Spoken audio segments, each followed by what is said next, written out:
मध्य प्रदेश में सियासी घमासान का मरकज बने बेंगलुरु में मौजूद सिंधिया हामी अराकीन असेंबली आज पहली बार मीडिया के सामने आए। सभी ने एक सुर में कहा कि हम यहाँ यरगमाल नहीं हैं, हमें लेकर मनगढ़ंत बातें फैलाई जा रही हैं, हम अपनी मर्जी से यहाँ आए हैं और कमलनाथ हुकूमत के काम से खुश नहीं है। उन्होंने कहा कि हुकूमत में हमारी बात नहीं सुनी जाती और न ही हमारे कोई काम होते हैं। गोविंद सिंह राजपूत ने कहा कि हुकूमत बनाने में सिंधिया जी का बड़ा किरदार था, लेकिन सीएम बनने के बाद कमलनाथ जी का सलूक खराब रहा, कभी भी कमलनाथ ने हमें नहीं सुना। उन्होंने कहा कि सिर्फ छिंदवाड़ा में तरक्की के लिए पैसे तकसीम किए गए, लेकिन इंतखाबात सिर्फ छिंदवाड़ा के दम पर नहीं जीता जाता। अराकीन असेंबली ने मध्य प्रदेश जाने के सवाल पर कहा कि हम कल जाने को तैयार हैं, लेकिन अगर सिंधिया जी पर हमला हो सकता है तो हमारी हिफाजत कैसे होगी। ऐसे में अगर सेंट्रल सिक्योरिटी फोर्स की सिक्योरिटी दी जाए तो हम भोपाल जाने को तैयार हैं। वहीं सीनियर एमएलए बिसाहुलाल ने कहा कि हमारी बात हुकूमत में नहीं सुनी गई, अब मैं बीजेपी ज्वाइन कर लूंगा। वहीं कोरोना की वजह से असेंबली मुलतवी करने और फ्लोर टेस्ट नहीं कराए जाने के सवाल पर उन्होंने कहा कि कोरोना का खौफ है, जो वजारत में काम क्यों नहीं हो रहा है।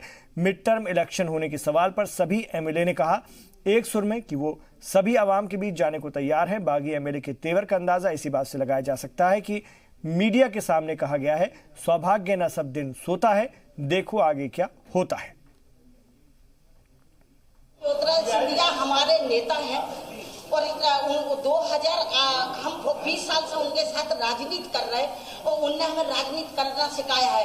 मैं एक गरीब की बेटी हूँ, गरीब की बहू हूँ, जो आज हूँ श्रीमंत ज्योतिरादित्य सिंधिया के वजह से हूँ।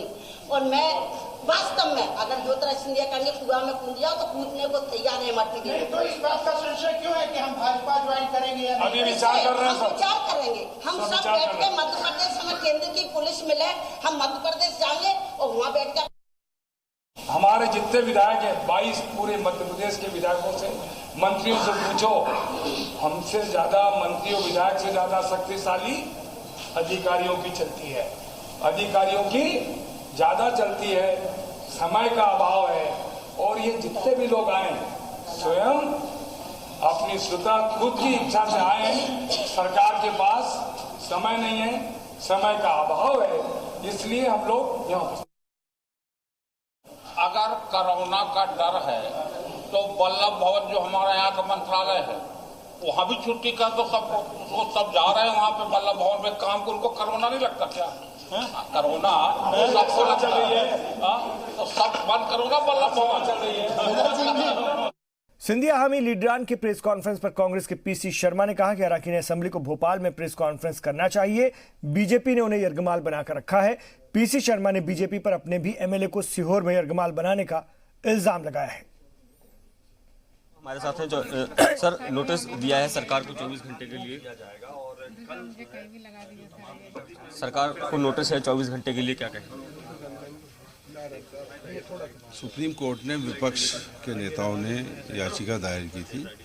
आज कांग्रेस पक्ष को मध्य प्रदेश के मुख्यमंत्री कमलनाथ जी को और विधानसभा अध्यक्ष प्रजापति जी को नोटिस आए हैं। उनके वकील एडवोकेट वहाँ पे कल अपीयर होंगे। जो 16 विधायक आज उन्होंने प्रेस कॉन्फ्रेंस की है, वो कह रहे हैं कि उन्हें बंधक नहीं बनाया गया, बस स्वेच्छा से।